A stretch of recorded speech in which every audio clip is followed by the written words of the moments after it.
Good evening, good afternoon, good morning. Welcome to the 11th AAAH Webinar series. My name is Martin Taylor. I'm the Director of Health Systems and Services at the WHO Western Pacific Regional Office. This event is co-organised by three regions of WHO, the Western Pacific, Southeast Asian and the Eastern Mediterranean Office, along with the HRH23 Partnership, USAID, JICA, ADB, PMAC, and many other partners, with wonderful support from the AAAH Secretariat based in Bangkok. This is the 6th webinar we have held since August. Under each webinar, together with a wide range of participants and speakers, we've discussed specific health worker challenges in response to COVID-19 and shared many experiences and lessons. Following last session's deep dive to understand and learn from the psychosocial impact of COVID-19 on healthcare workers, we will now look at the impact that COVID-19 has had and is still having on the healthcare workers of the future, who are still in education and training. Like many other sectors, the education sector has suffered from the impact of COVID-19, with the closure of educational institutions at many levels, including health profession educational institutions.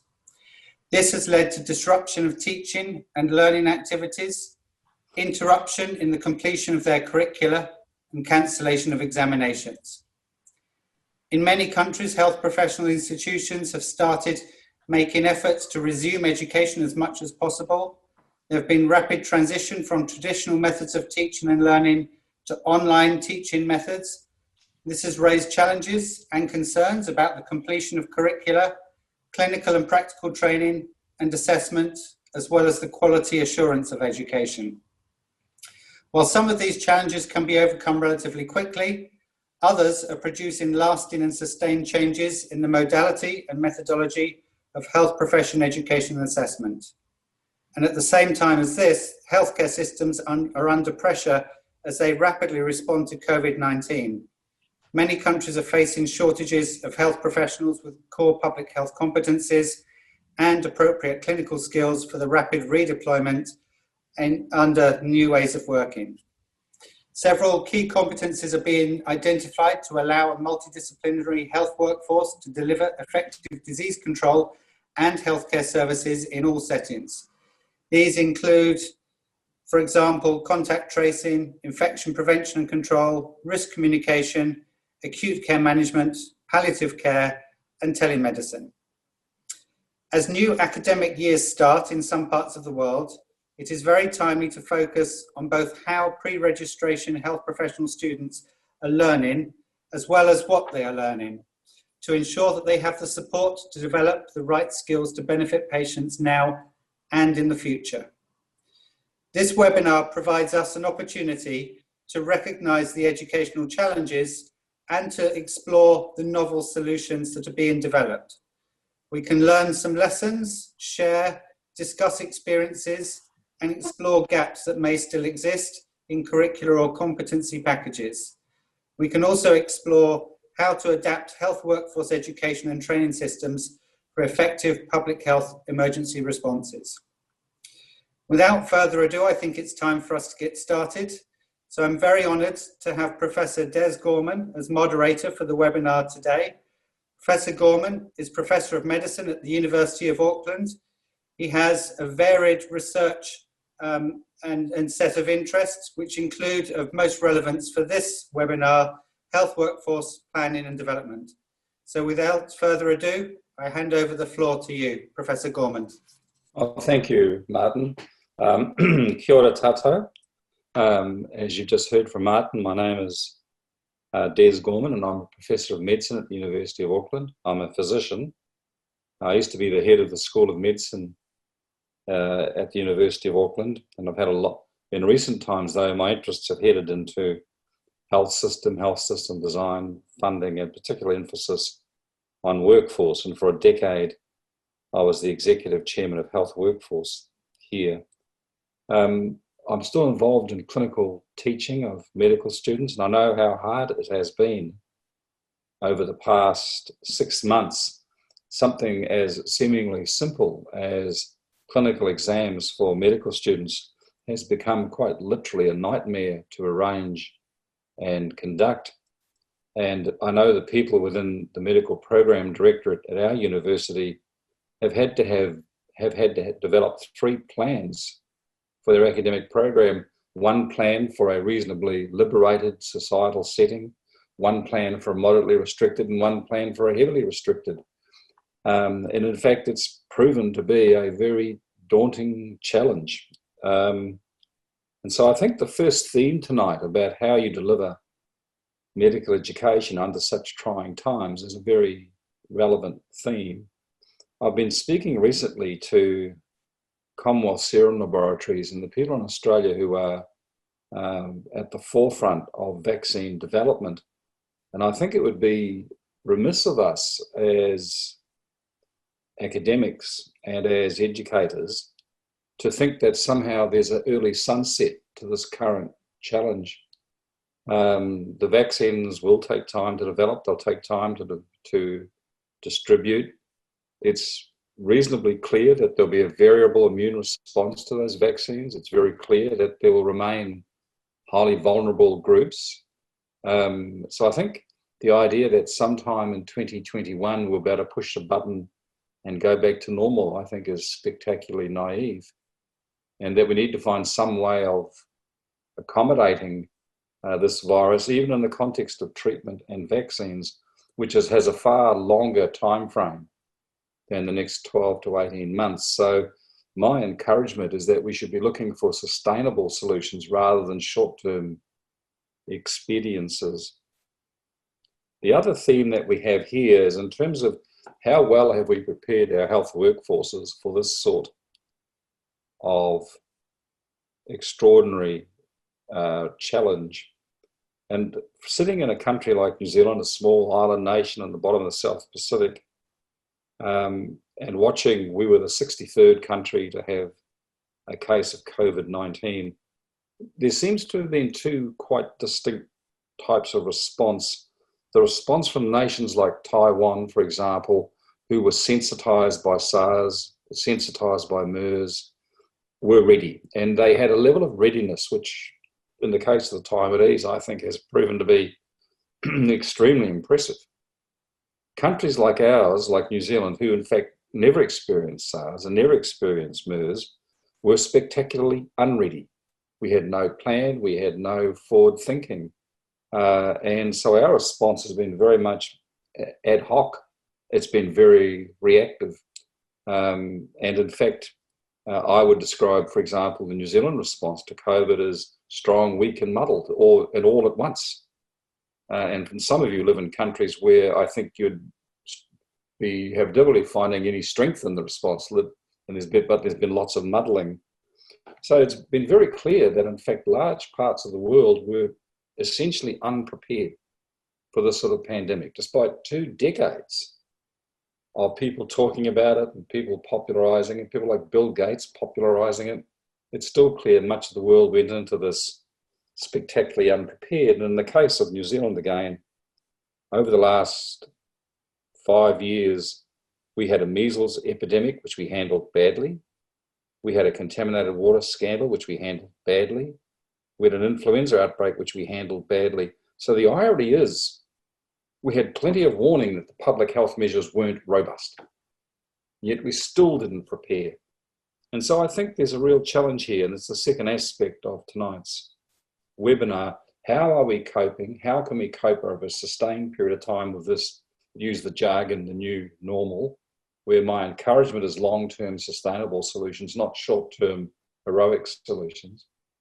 And the other issue is, for many of us who simply were completely unprepared for this, how do we ensure that the workforce of the future, whether you're a physician like me with an interest in brain injuries or you are a public health doctor, whatever, how do we ensure that all of us who work in health actually have the ability to change gear and to actually act in the context of pandemic management?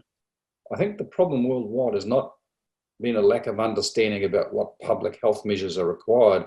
It's been an inability to execute them. I mean, we could in 5 minutes agree what the public health platforms are for managing a pandemic, but those platforms require expertise to execute. Something as simple and as complex as contact tracing requires a prepared workforce with the right level of training and the right technology and the right commitment from government. And my expectation tonight is that our various presenters will explore these two avenues. The first avenue of how do we continue to educate the health workforce for the future in the context of quite constrained social mobility and worries about infectivity. And the other aspect for discussion is how do we ensure, to use a, not a crude colloquialism, but a reasonably commonplace, how do we ensure we don't get caught with our pants down again? How do we ensure that the workforce that we are in preparation actually has the ability to respond to a public health emergency such as this? And I think we have presenters tonight from the three regions that Martin mentioned. I think they all bring with them specific expertise. They're all well qualified to lead the conversation. And I'd like to start now by introducing the presentation from the Eastern Mediterranean region. And the presenter will be Professor Hossam Hamdi, who I think I first met in Sharjah a year or so ago when he was a guest lecturer on a course that was co-run by Harvard Macy and by Monash University. And I remember looking at his CV then and saying, clearly this man has had several lifetimes. It's not possible to have had that many leadership roles in one lifetime. And then to bear in mind that also before he became a medical educator and a governor and a manager of universities, he was a pediatric surgeon in his first life. So Hossam, I'm sorry, I haven't done justice to your background, but I hope you'll take that very brief introduction and give us your presentation, please. Thank you very much, Des. It's really a great pleasure and honor to be invited to talk today, and a big privilege for me to see you again after our first encounter a couple of years ago, which I still remember it vividly. And I look forward for more encounters. As the time is very short, I think most of the presenters will, and starting with me, will just run through the 10 minutes and try to just to scratch the surface of some of what we did. Let me start by a French philosopher. My education was in French, that's why I like some of these French philosophers. Alain Badiou, when he described an event, has the power to rupture standard practices and approve knowledge, disclosing heightened ability to think and act. And I think the COVID-19 incidence is very well captured in this many, many years before the COVID. This is what has happened. It has ruptured our standard practices and brought up new knowledge and new way of doing it. So nothing is new, even philosophically. Actually, now we are not yet in the post-COVID era. Perhaps we can describe this period, we are in the post-lockdown period, but COVID is still with us. I would like just to share with you quickly some of the lessons which we have learned it before the re-entering of the students in September. And as you can see, it started at several levels, and I'm focusing more on the education. At the level of the organization, and we were taken by surprise, but we used to have technology around us even before the COVID. And it was very important to identify immediately the champions who are in the campus, whether from technology savvy and academic, who are also very much interested in that, leading to the development of quickly a distance learning task force, because the students are waiting to complete their academic year. We had multiple technology platforms and multiple educational approaches. We started the new, they are not very new, but it became now a common vocabulary that providing the education synchronous or asynchronous. And we have found, of course, as in many other places, that many faculty, they prefer the synchronous approach because it imitates what they are usually used to do in the classroom, while the asynchronous needs a lot of preparation and lots of homework. Of course, there is continuous mix and match between these approaches, but it was also important to limit the platforms in order to optimize the capability of using it, and everyone, sort of standardization to some extent. Next, please.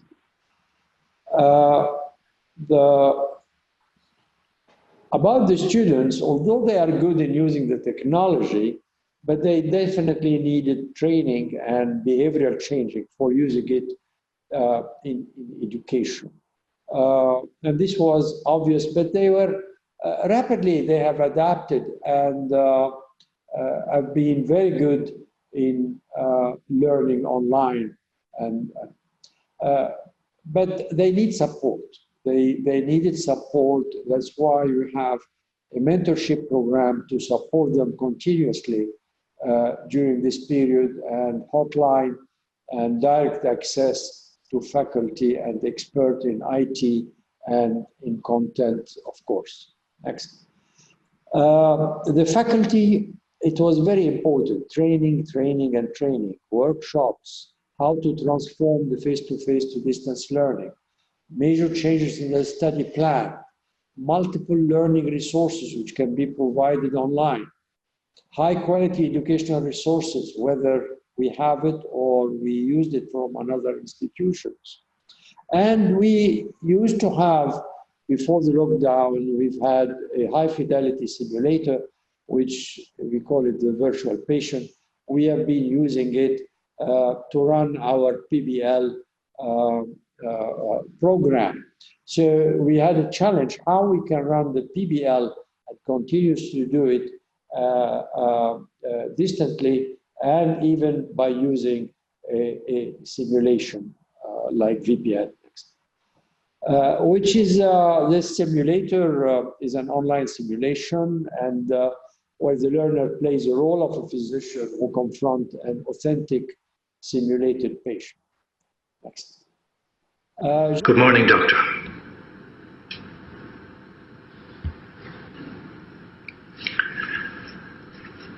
I feel tired and fatigued. It's true my job is stressful and I work long hours, but I've been doing this type of work for 20 years now.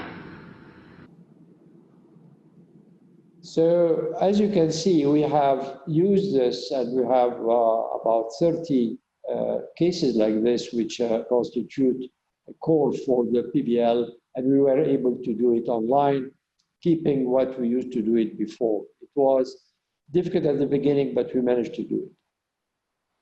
So the second point was, as it was mentioned, the problem of assessment. We were almost near the end of the year, and even some batches were just about to graduate. So what we should do about the assessment? And so what we have created is an innovation in assessment. We call it the virtual clinical encounter examination, which actually it has replaced a component of our OSCE, which was given in the clinical year. I just want to share with you this, and then I'm going to concentrate on other issues. So in assessment, nothing is new in conducting MCQ exams online. We all have been doing this. What we have created as innovation is about how can we assess clinical competency. To some extent, of course, this doesn't replace encountering real patient, which most probably has been taking place during the clerkship phase at different points. I will show you how. Good morning, Doctor. I'm here for a regular breast screening.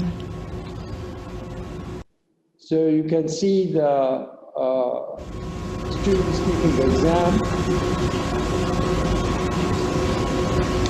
interacting with the simulated patient, and in another frame you can see the examiner observing what is happening, and so on. We can elaborate on this in another time.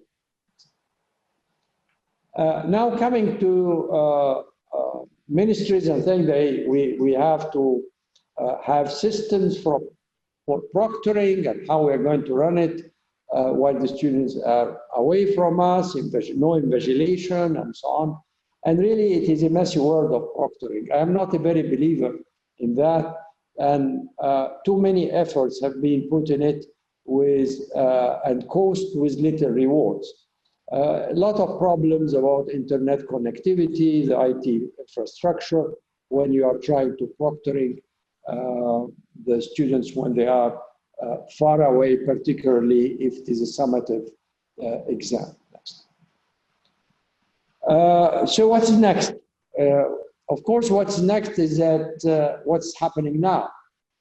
With the returning of the students, it was the priority was how to ensure a safe educational environment, the usual social distance in the classrooms, lab, masks, sanitization, mandatory thermal cameras, and only 50% of the students, faculty, or staff on campus at any given day.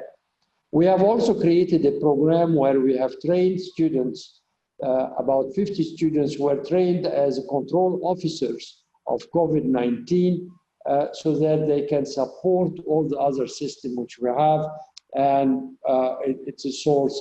We are all responsible, and they are helping. They're doing a great job about that. The technological support is continuing. We are using more simulation and more e-resources for running our courses at the moment. We have learned, of course, a lot in the more difficult time of the lockdown.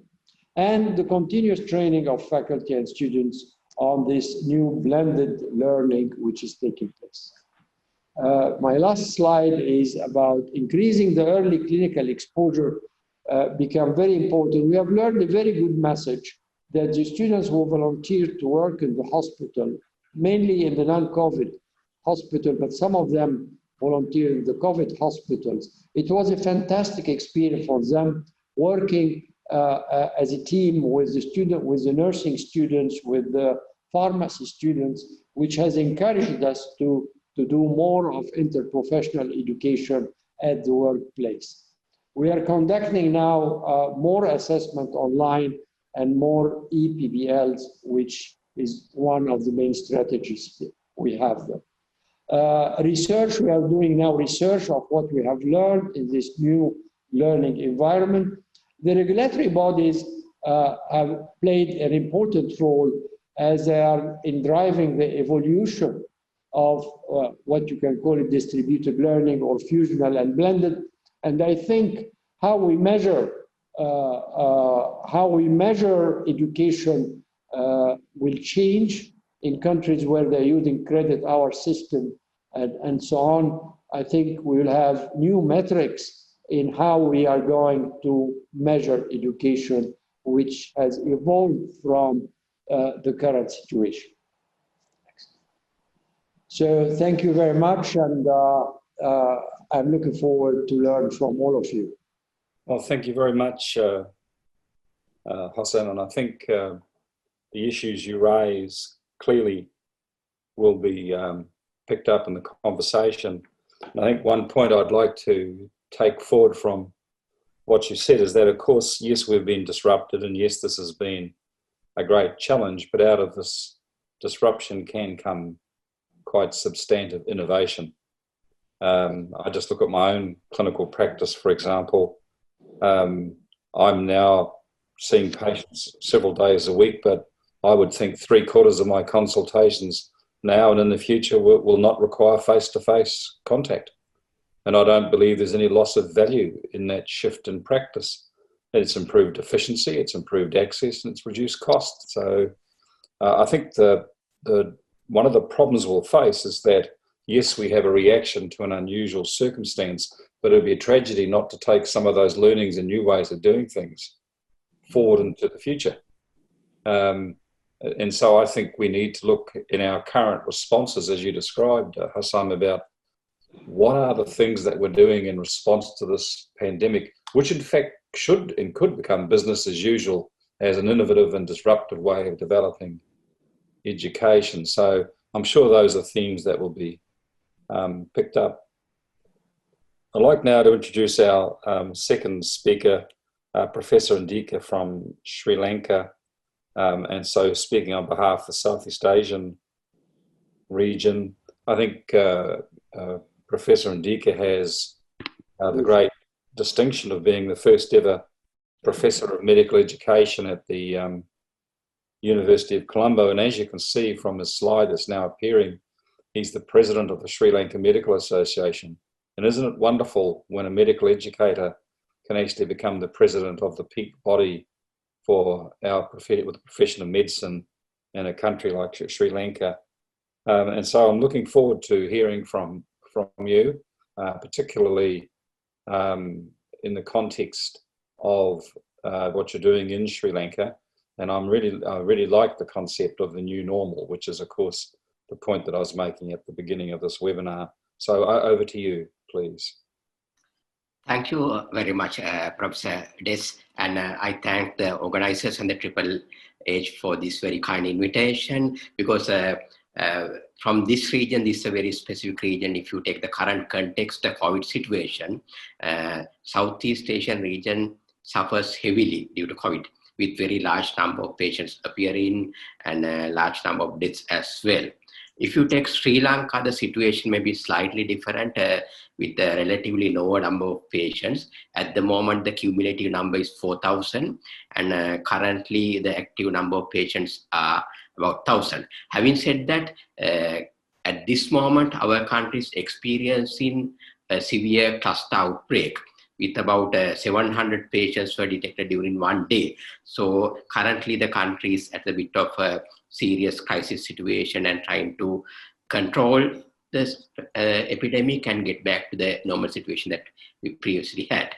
And this situation in this region makes health professionals education as well as medical education very challenging because of the clinical context. At the same time, more important because we need to train the health professionals. So like you mentioned, I'll be discussing our experience in the context of medical education as well as the Sri Lanka Medical Association. Like you very correctly mentioned, as a medical educationist, becoming the president of a National Medical Association is not a very frequent occurrence. However, it was a challenge. It was actually a challenge. So let's see. If you take the new normal, which is the current terminology and buzzword as well, what would be the role of medical education and how can we face, and especially the digital transformation of medical education. So we'll be discussing how we use this digital approach and online approach mainly to face the challenges of new normal, and also the training of health professions at different levels. The digital transformation worldwide, it has been there for last 2 or 3 decades with through different technologies, video conferencing, and Zoom came into being after COVID in a very pronounced way. And many of us who have been involved in online lectures and even online group discussions, one thing that we have noticed is that student participation has become more. And sometimes we tend to enjoy our group discussions in online mode because they tend to contribute and discuss more. Probably it may be because of the Generation Z. A lot of students are very familiar with the technology, chatting, so on and so forth. It has been there. And from the very beginning, the Sri Lankan universities have decided to face this challenge. There are 10 medical universities in the country, and the challenge from transitioning from conventional to online teaching program. So teaching was going on mainly online. At the moment also, teaching going on mainly online through the lectures as well as PBL group discussions on online mode. And it has proven to be successful based on the feedback from the teachers as well as from the students. However, the community-based teaching, where Sri Lanka puts a lot of emphasis on, and also the clinical teaching has challenges. So that's the area that we are concerned very much, especially at the moment where there are some patients detected in the community. We are trying to work out how we can continue our clinical training program.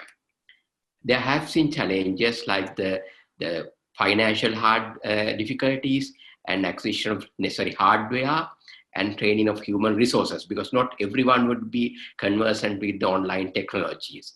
So those challenges were there, but having said that, as far as the undergraduate medical education is concerned, we have been continuing, but difficulties and challenges have been experienced in training of other health professionals.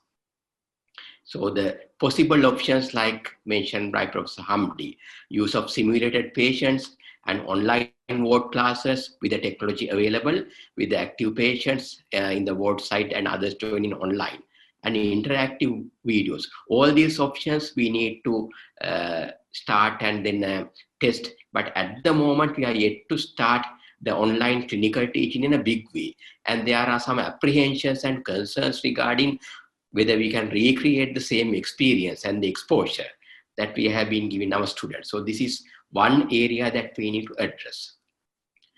And about 3 months ago, we had a discussion with all the deans in the country. And again, like Professor Des has mentioned, I had the privilege of being the president of the National Medical Association. Therefore, we were able to take the leadership and get all the deans into one online platform and discuss how the universities can adapt to the new normal and contribute. So you may be happy to see that all the deans are on board, and this is a paper article that was published on that approach and what different medical faculties have taken. So what we can see is that all the 10 medical schools in the country, they have used and then converted into this new normal in a very adaptable and appreciable way with the mainly use of online technology. Having said that, the concerns regarding clinical teaching remains.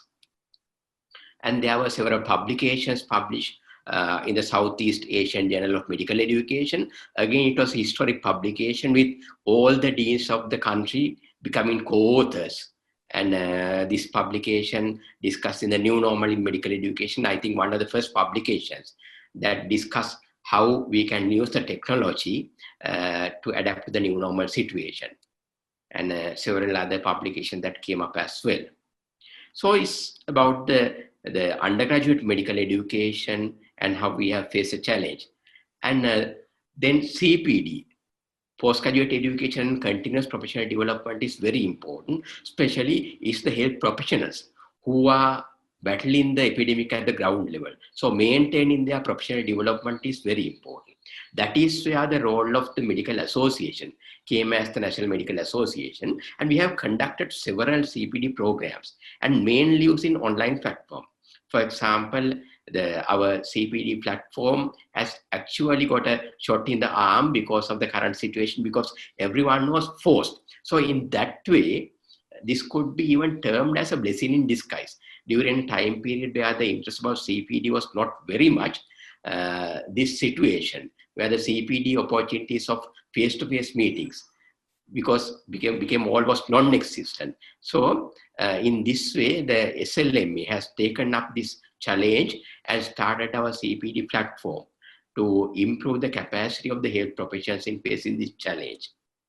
And we started with a Zoom meeting for the medical professions. You can see the date, that was January 29. That was as early as January, even before the first Sri Lankan patient was detected. So we can see that we have been proactive and starting providing continuous professional development and capacity building and on-the-job learning for health professions as early. And this was a physical meeting as well. And during that time period, not much of physical distancing maintained. However, the interest was so much because at that time period, no one really knew about what this is. So you can see our auditorium was back to the capacity with all these people, actually top leaders in the health profession in the country. So discuss about the virus and the preventive measures, so on and so forth. And from there onwards, we have used our material and our CPD, different vehicles that we are using. This is our online newsletter, which we have been using to convey messages related to the COVID situation and then update the doctors and other health professions. Similarly, moving into the community capacity building, again using Zoom with different stakeholders. Again, we believe in multi-professional education. Therefore, we ask for different stakeholders in different professions like the transport, hospitality, social media, so on and so forth, to discuss the way forward and how to develop the capacity in the community in breaking the chain. With several activities were conducted with a series of webinars conducted under the auspices of Sri Lanka Medical Association. And moving into medical education, our annual event, that's the Sri Lanka Medical Association annual conference. Actually, you may know that SLMA is one of the oldest national medical association in this region with 133 years old. I think it's the oldest in the Asia Pacific. And our annual conference this time was conducted as an online hybrid conference, again adapting to the new normal, because that was also an important CPD activity. And one of the pre-conference workshops was the future in medical education. How can we adapt to the new normal?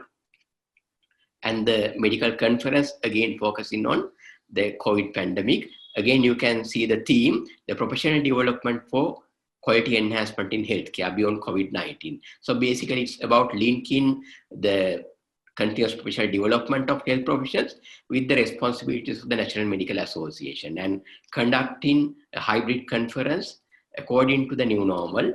And it was actually a changing point, a historic point in the 133 years old Sri Lanka Medical Association. I don't know whether you can see this tiny picture. This was the SLMA, Sri Lanka Medical Association newsletter, which was published about 15 years old. And during that time period, I was assistant secretary and starting as a medical education and predicted the SLMA conference being fully online in other 20 years down the line. And it has happened in that way.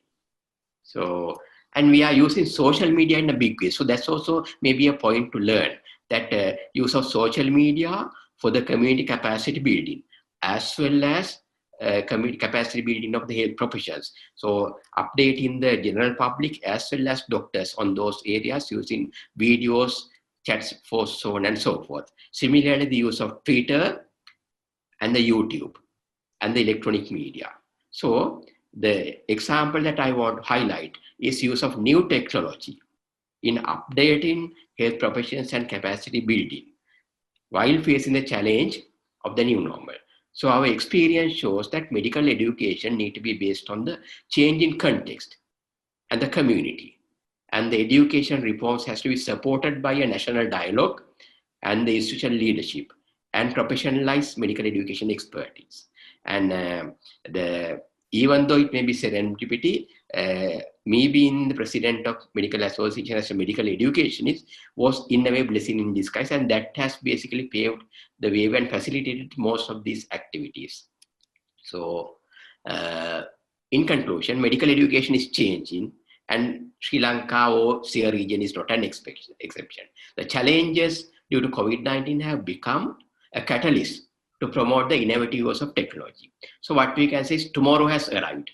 If you can really look for the cost-effective and available, accessible technology for education is already there. Thank you.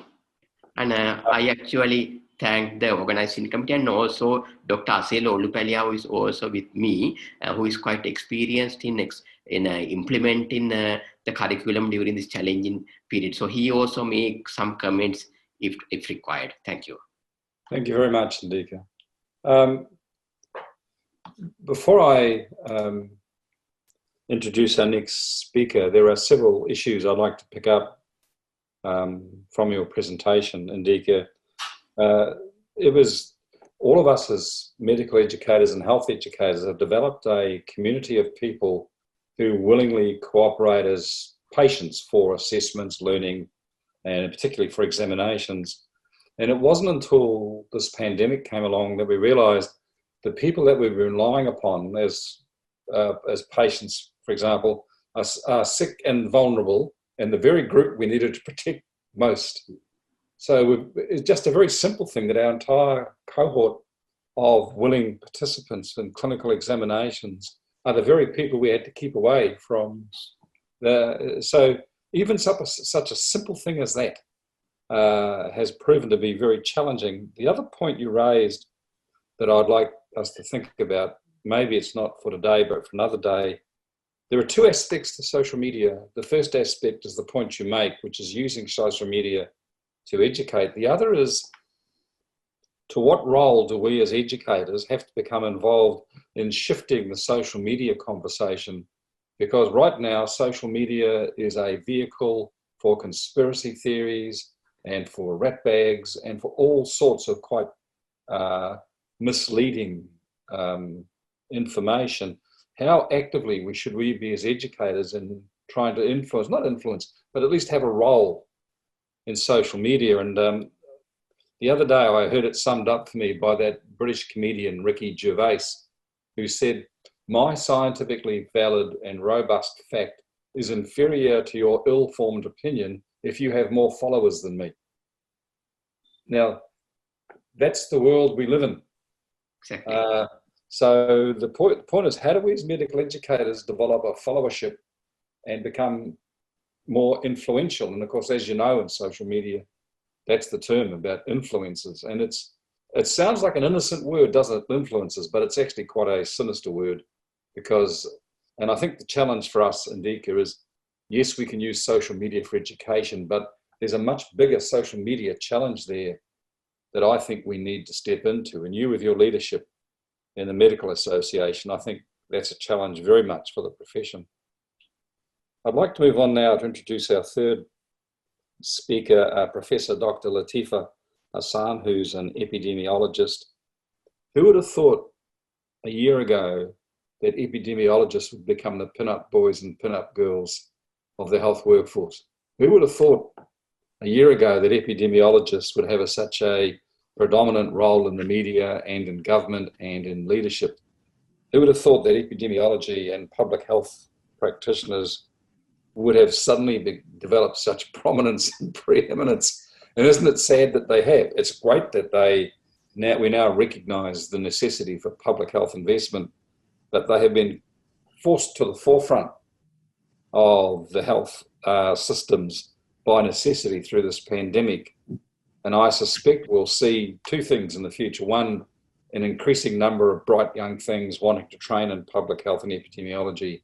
And another, and this is probably putting your hat on at Health Education England, Wendy, I think we're going to see a necessity for a greater investment in developing not only the specific public health workforce, but the public health skills of all health workers. And so it's entirely appropriate that the Western Pacific presentation be given by Professor Dr. Latifa from the perspective of her perspective as an epidemiologist. So over to you, please, Professor. Thank you so much, Professor Gorman, and it's such a pleasure to be here. I'm truly very honored, and I feel very humbled just because everybody else is so prominent and very well known in their areas. And I am in the unique position because I'm actually a vet. I'm a veterinary public health epidemiologist, and I'm so happy that you actually mentioned epidemiology is such a trending field right now, because most students, humans or veterinary students, hate epidemiology. Like, it's a challenge to teach the students epidemiology just because, you know, they think clinical work is everything in the world. But thank you for acknowledging that. I appreciate that. Again, I'm a vet, so I think most of the audience possibly are from the human sectors or human medical sectors. So I would like to bring in today some aspects of what's happening in Malaysia in terms of the veterinary education, which is very important. The other species health sectors in this age of pandemic, and also I'll bring in some of the aspects of the medical human health challenges that Malaysia and I suspect everybody else in this region is facing in the face of the pandemic. So thank you for inviting me again, and I will share my screen right now. So I'm going to talk about some of the challenges and perhaps the innovation or the use of innovation in educating health professionals, professional students in Malaysia, human and animal health at the higher learning institution. So Malaysia is possibly very similar in terms of situation of other parts of Southeast Asia, Thailand, Vietnam, Singapore, Indonesia. So I hope whatever I'm saying today will also reflect the picture of what's happening to us in this region. So I'll talk a little bit about the pre-service medical and vet students in Malaysia, and then I'll go into the higher learning institution response to COVID-19, and then the use of innovation for teaching and learning activities, and then assessment. Assessment is a big issue. I'll talk a little bit about that and how that is so challenging for health professionals, vet or humans alike, and then what are some of the lessons learned. So Malaysia is squished between Thailand, Singapore, Indonesia. So whenever people don't know where Malaysia is, I always say, oh, we are between Thailand and Singapore. So, and then people will say, ah, okay. So just a little bit of statistics. If you look at the data that I'm presenting right here, according to the Ministry of Education, if you look at the NSC code veterinary, so between 2015 2018, there's not a whole lot of change in terms of the number of students that we have at any point of time as veterinary students, because in Malaysia there's only 2 veterinary schools, 2 university offering veterinary programs. So our students, graduating students, is never more than 200. So not that many students, veterinary students in Malaysia, even though there should be more, because there's a lot of demand given the whole emerging pandemic threat situation for, and most of them are zoonotic diseases. So there should be more veterinary that is being produced in this part of the world. And for university, there's many public and private university that offers medical program in Malaysia. And according to the Ministry of Education data, every year we're producing between 3.5 to 4.6 thousand students graduating. And then at any point of time, there's a pool of about 23,000 students who are in the medical health program in both public and private university. So when WHO declared a pandemic situation on March 11th, so Malaysia at that time, we were still not declaring that the whole country is under any kind of like movement control order or anything like that. But March 18 is when the restriction of movement order was announced. So the movement order, the movement control order is being enforced pursuant to the Prevention and Control of Infectious Disease Act and the Police Act. So the Malaysian National Security Council are working very closely with the Ministry of Health, actually really think this move is necessary to control disease transmission because it was surging throughout the country. So for the universities, every single program is under the Malaysian Qualification Agency. So the MQA provide this guideline on the delivery of higher education programs during and post COVID-19 movement control order. So it was basically providing guidelines on how higher learning institutions should operate during the time of MCO. So the basic role of MCA, the Malaysian Qualification Agency, is to implement the Malaysian Qualification Framework as a basis for quality assurance of higher education. So they are in charge pretty much with every single programs in the university in Malaysia. However, for professional program, like for medical program and then for veterinary program, we have an additional professional body that governs us, which is for medical, the Malaysian Medical Council, and for vet, which is the Malaysian Veterinary Council. So the two professional councils actually consult very closely with the university offering the various health programs to ensure that we are complying with what's happening around the country. So immediately, March 18, all education is suspended, and then everybody were told to slowly go home, including the students. You know, they have to go home in shifts, or slowly they were sent home to ensure that everything is smooth and people do not congregate at the bus station or at any of the public transportation. So there were a lot of coordination that was done at the university level to ensure that all students managed to go home safely and further avoid any kind of like disease transmission. So when all teaching, kind of like face-to-face teaching cease, Malaysia is very fortunate because even though people don't really like, I mean, generally academicians do not like virtual teaching or like online teaching. But because of the Malaysian Education Blueprint 2015 to 2025, so it highlighted priorities of digital literacy, critical thinking, problem solving as the 21st century learning skills to thrive in the era of IR 4.0.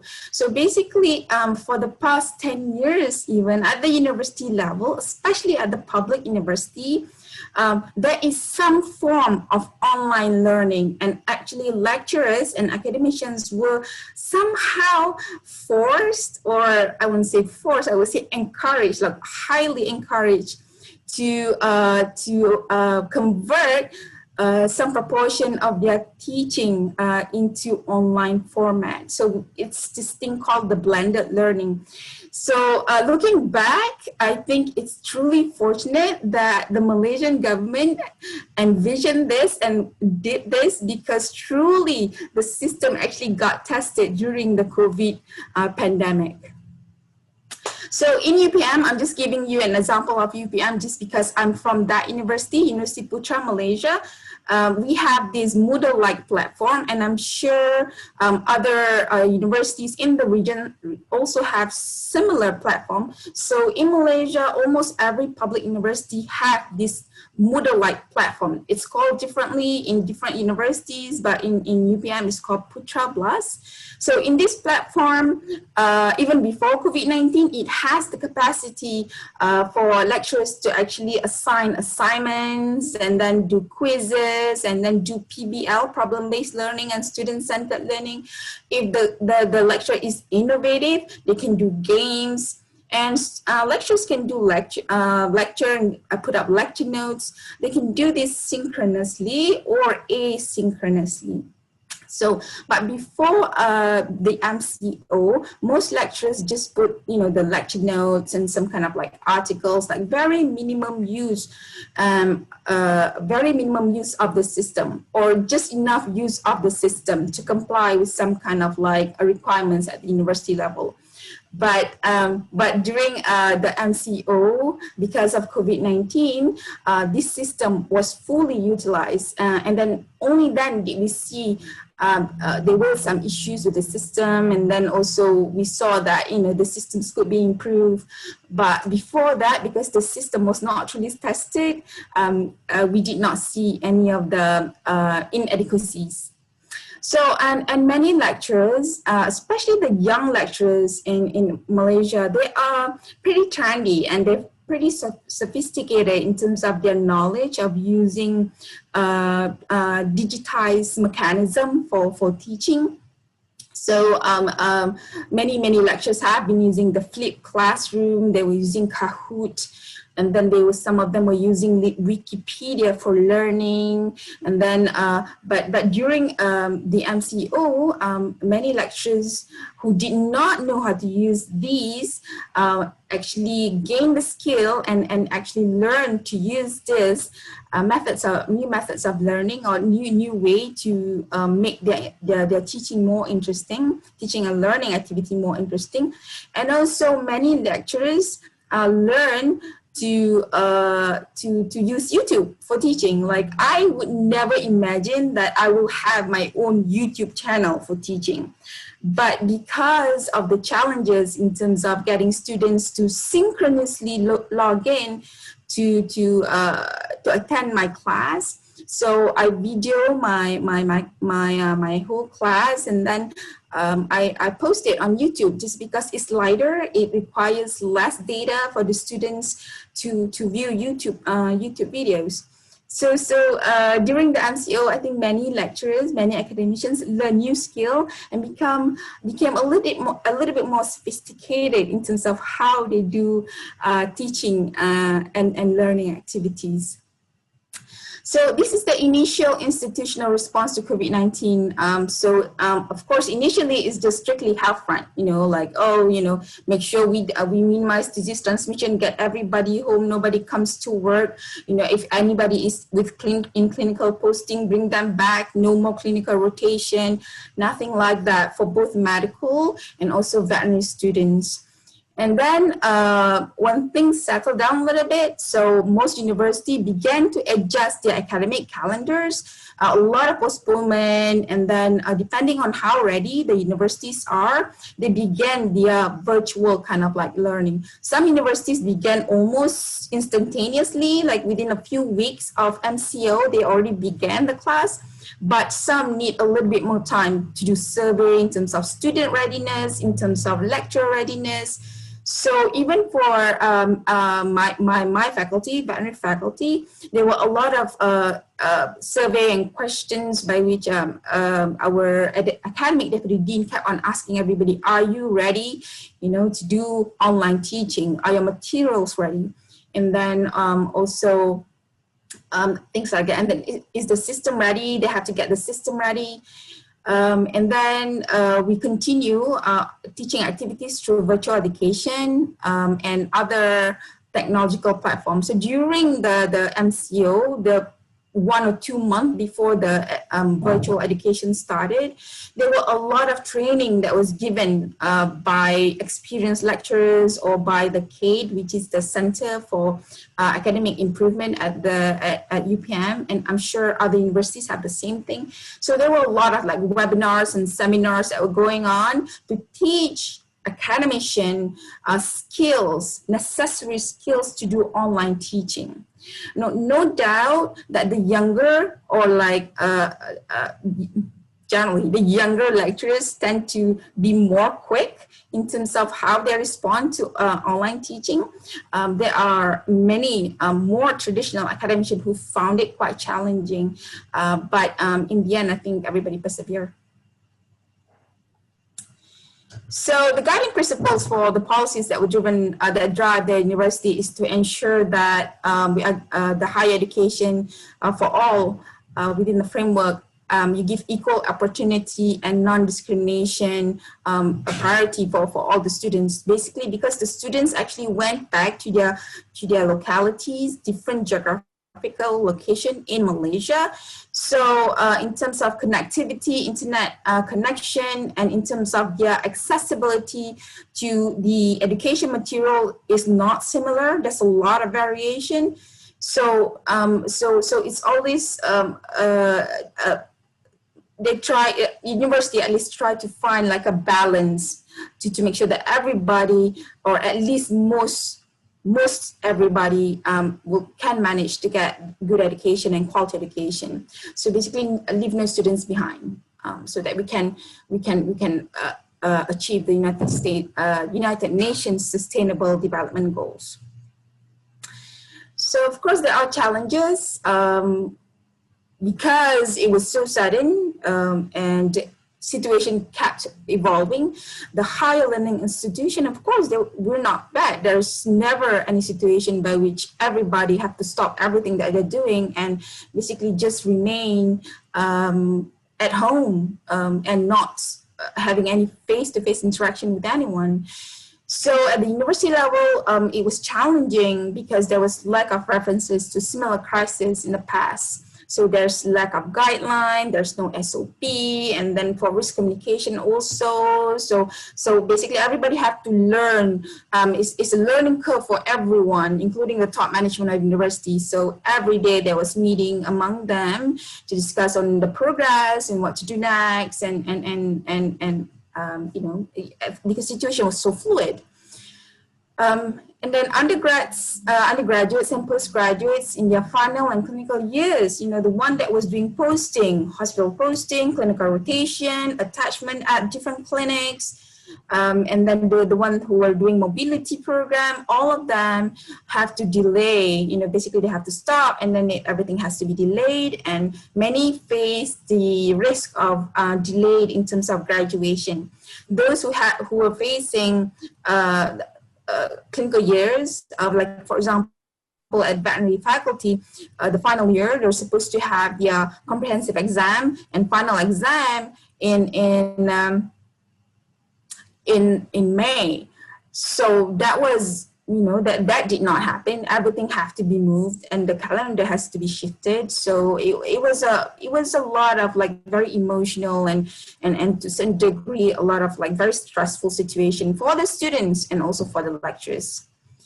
Also variable connectivity among students. Like I said before, some students in certain areas in Malaysia do not have connection. The bandwidth is not strong enough for them to do virtual kind of, like, teaching and learning activities.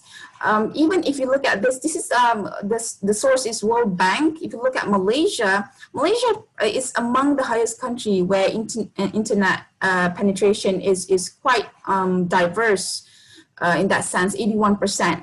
Singapore is even higher. Brunei is fantastic, but I cannot.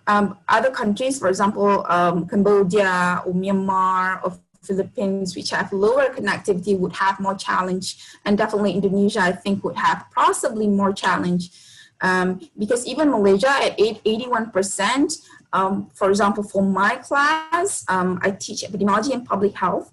So even with 81% connectivity, given where the student is located in Peninsular Malaysia, sometimes you only have about, like, 60 to 70% student if you were to do synchronous kind of, like, lecture and teaching. So it's a challenge, but then, you know, you have to make it up. You have to also record and then do asynchronous, put it up in YouTube so that they can access it whenever they have the chance. Okay, academicians, we are expected to adapt and adopt new skills, basically, and adopt virtual modality. Some traditional academicians face challenges because of lack of competency, perhaps lack of skills and lack of knowledge. Sometimes certain universities, they do not have the good infrastructure, or perhaps they do have the infrastructure, but it has not been truly tested. It's quite immature in that sense. So when there was, like, sudden influx of activities happening at the virtual level, sometimes the system collapsed. But Zoom, WebEx, and all that, those are really useful systems, and they truly did help students get connected with the lectures, and lectures get connected with the students in terms of not just giving lecture, but doing, like, group activities and brainstorming and discussion. So those platforms are fantastic. And then also inadequate support system, because the lecturers are at home, the academicians are at home. If they don't know how to do certain things on their laptop, so there is basically, you know, nobody to help them. So sometimes in the middle of lecture, things go off, or they don't know, like, what to click. And so these are the learning curve that academicians have to face. Also, course content may not be suitable for full virtual learning framework because a lot of it has been developed with the intention of face-to-face kind of interaction, a lot of very didactic kind of interaction. So when it comes to like virtual learning, some of the content is not possible, or like it's pretty boring. So to get interaction between the students and you through the virtual modality is not the same like face-to-face. So it takes a lot of like learning by the lecturers themselves, and a lot of reading. And of course, like I said before, immature and non-optimized technological infrastructure. For the clinical and veterinary programs, we face additional challenge in terms of achieving course and program learning outcome, because we do have a lot of like affective and psychomotor learning outcome and program outcome that has to be achieved. We follow the Bloom's taxonomy in terms of guiding on how we educate our students. It's not so much a problem for cognitive domain, but for affective and psychomotor in terms of doing skills, able to do, able to perform. That is very challenging, and virtual platform in at least to my experience will not be able to do that. Because so far we don't have the opportunity or the financial advantage to do augmented reality teaching or virtual reality teaching. We don't have the infrastructure for that as yet. So for lessons learned from COVID-19, according to many of my friends at the medical faculty also, and also in my experience at the veterinary faculty, the existing teaching platform and modality is possibly not adequate for teaching students in professional health programs, especially if you want to assess, if you want to teach the psychomotor stuff, the system has to be changed and has to mature to enable us to do it. Academicians and clinicians need to improve IT and virtual teaching skills, yes. Health students need to be more competent in pandemic preparedness and response. According to my public health friends, definitely the current students do not have enough of this skill. And in terms of biosafety, biosecurity also, we need to include more of these into teaching our medical and our veterinary students. So, and then we have to review the curriculum and adjust the educational content so as to be relevant to current practices, including teaching delivery, to embed these skills in the curriculum and build human resources such as data scientists among health professionals. So again, in July, we slowly began to bring students back. At my university, we brought back students from the final year since they are finishing and having to do their exams, and then also students in the clinical year so that they can get some clinical skills.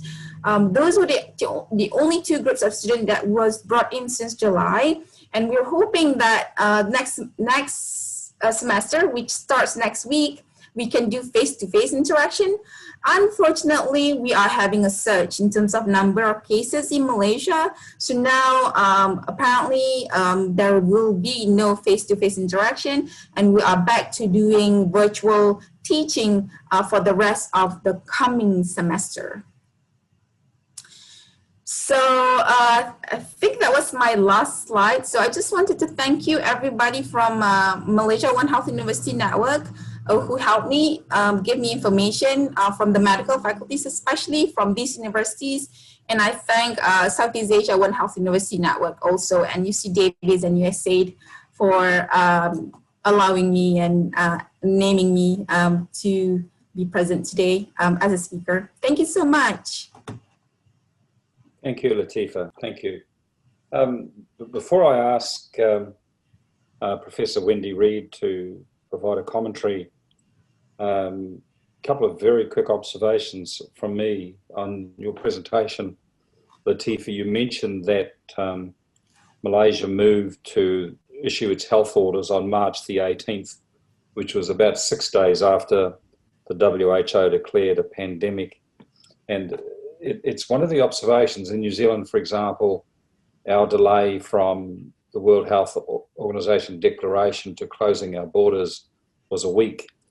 And it illustrates the other theme that we may not have explored enough tonight, and that is the lack of preparedness and how we invest in health worker education to ensure we're prepared for the future.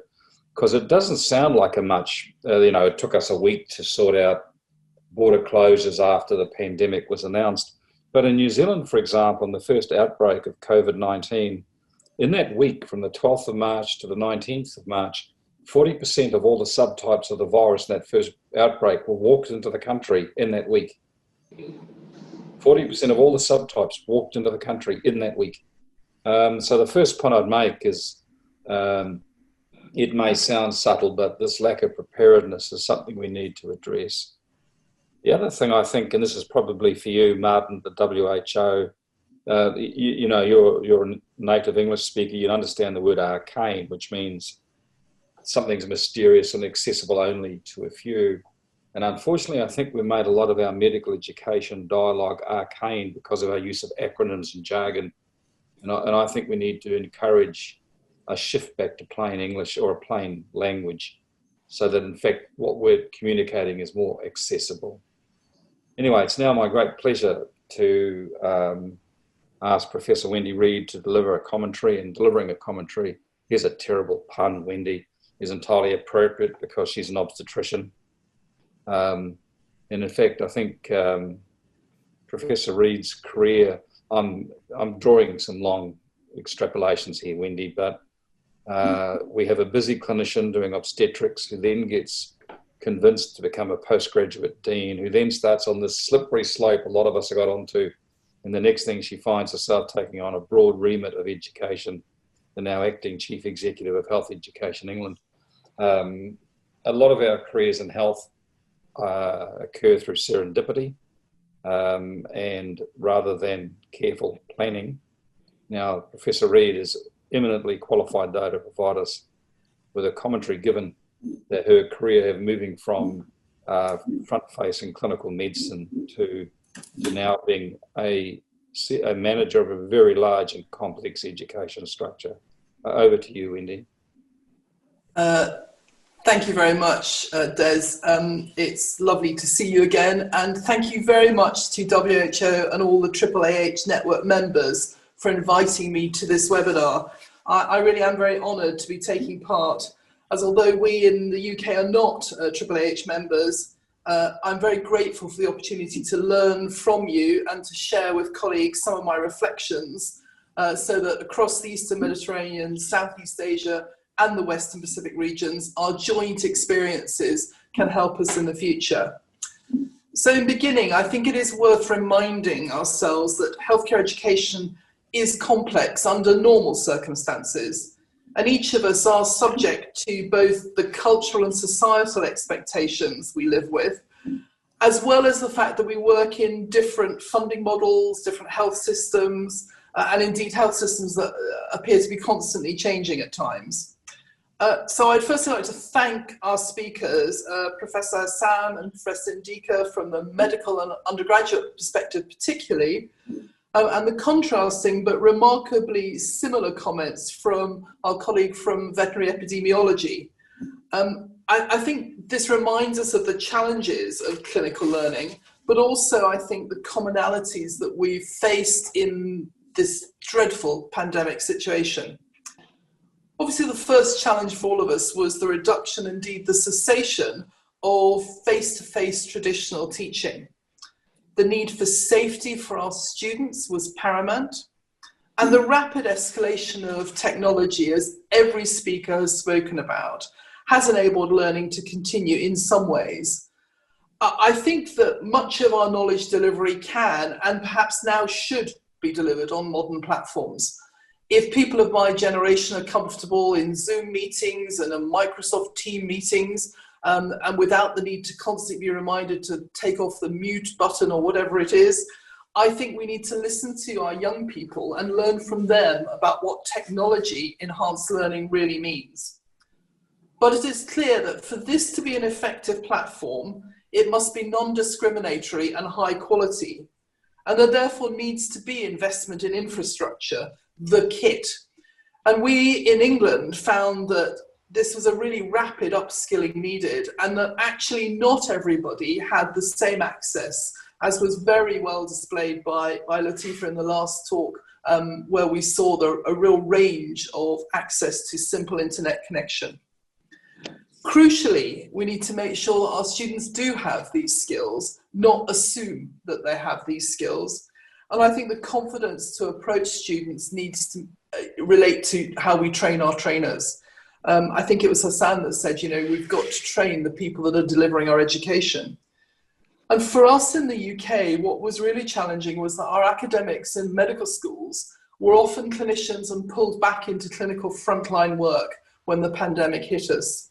And partly that was because our planning was very last minute as the cases rose very rapidly. And we certainly needed those people in clinical activity. So those left in teaching places had to take on more. And I think I'll come back to the theme of how we look after our colleagues in that space in a few minutes.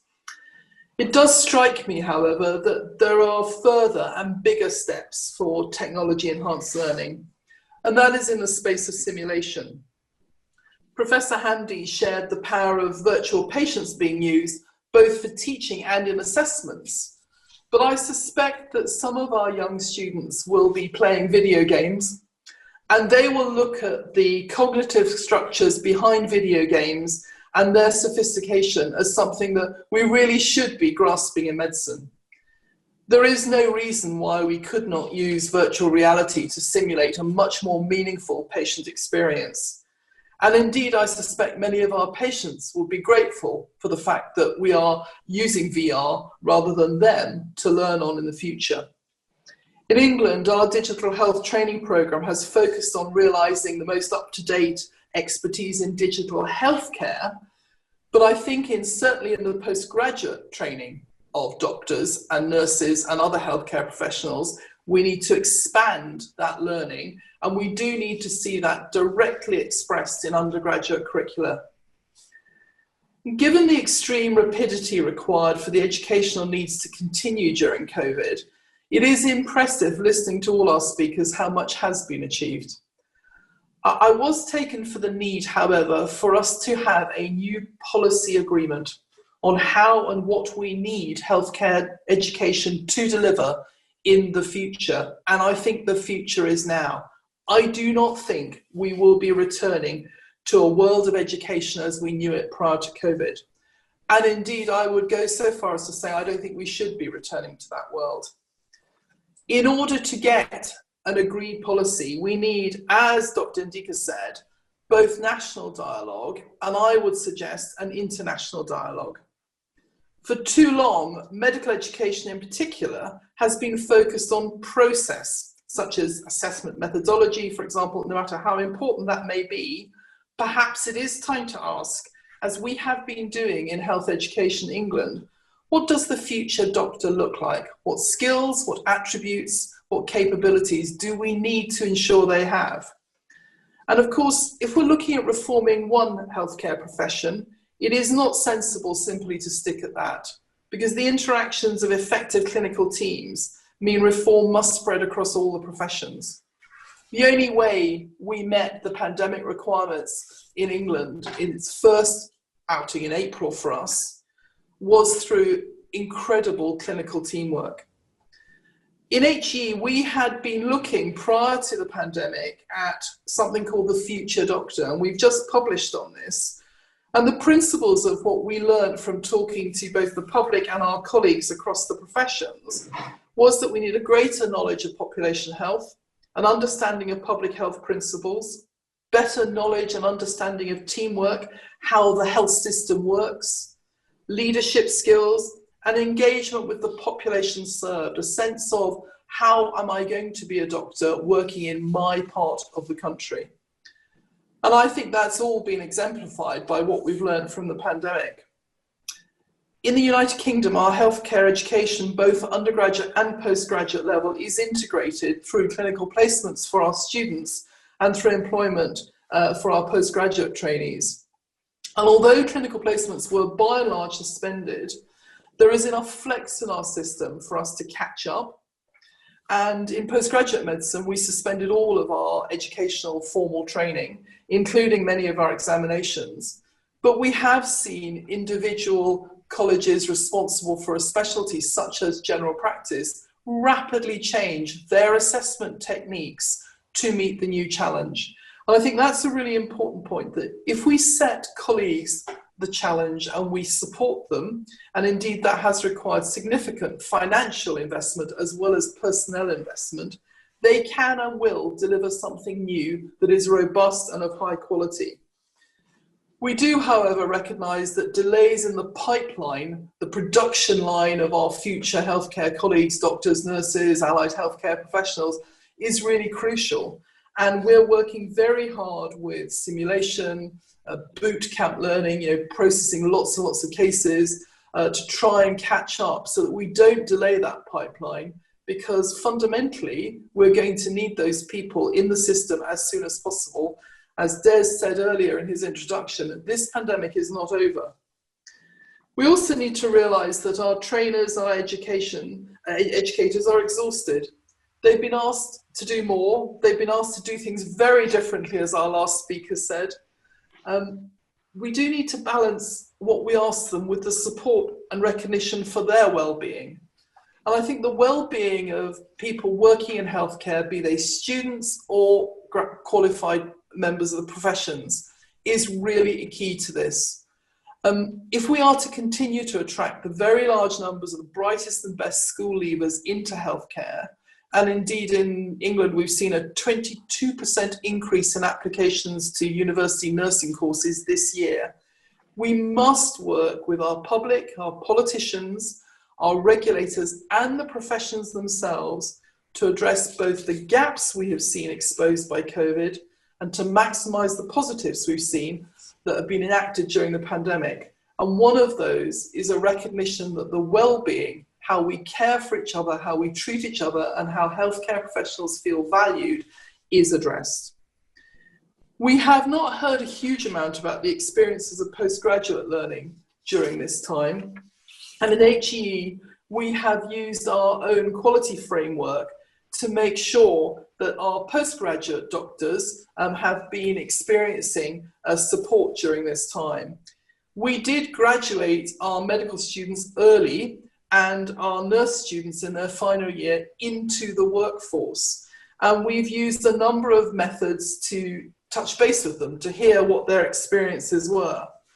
And I think what was crucial was a recognition of the importance of a proper induction based on what they would need to know, how they would work together and who would support them. The feedback on how important direct clinical supervision, I think, has relevance to all elements of education. And that is something that I think the speakers have all alluded to. How do we get the personal supervision into the context of what we're going to have to deliver as COVID continues?